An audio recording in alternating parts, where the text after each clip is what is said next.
వాడికి రక్షణ మనకు కొండంత అండగా వెంకటేశ్వర స్వామి మనసులో తలచిన వెంటనే గుండెల నిండా ధైర్యాన్ని నింపగలిగే మహాయోధుడు, అభయహస్తంతో ఎల్లవేళలా మనల్ని కాపాడే ఆ పవనపుత్రుడిని ఇప్పుడు మన శ్రీ పంచముఖ ఆంజనేయ స్వామిగా అవతారమెత్తిన దృశ్య రూపంలో తిలకిద్దాం రండి.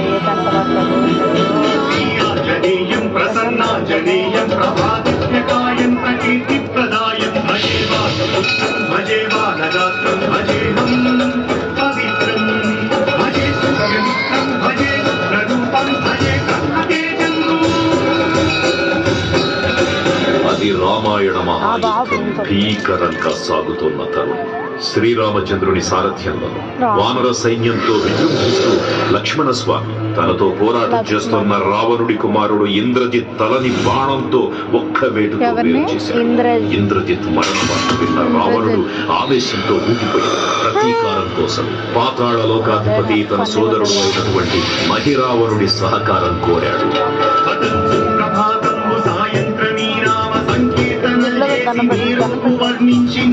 ఎలా పెట్టాలి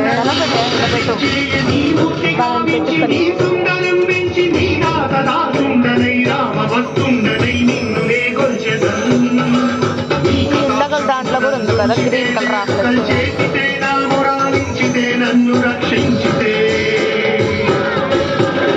తంత్ర విద్యలో ఆరితేరిన మహిరావణుడి దాడి గురించి విభీషణుడి ద్వారా ముందుగా తెలుసుకున్న హనుమంతుల వారు తన ప్రభువుల విశ్రాంతి మందిరానికి కాపలా ఉండగా ఆ దుష్టుడు లోపలికి ప్రవేశించడానికి పలు ప్రయత్నాలు చేసి చివరికి మాయోపాయంతో విభీషణుడి రూపం ధరించి మందిరంలోకి ప్రవేశిస్తాడు. నిద్రిస్తున్న రామలక్ష్మణులను అపహరించి పాతాళ లోకానికి తీసుకుని పోతాడు.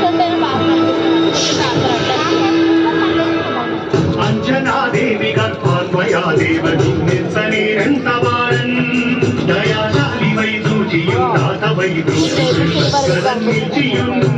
తొల్లి సుగ్రీవత్వం మంత్రి వై స్వామి కార్యాక్రమయ్యేకి శ్రీరామ సౌమిత్రులను సూచి విచారించి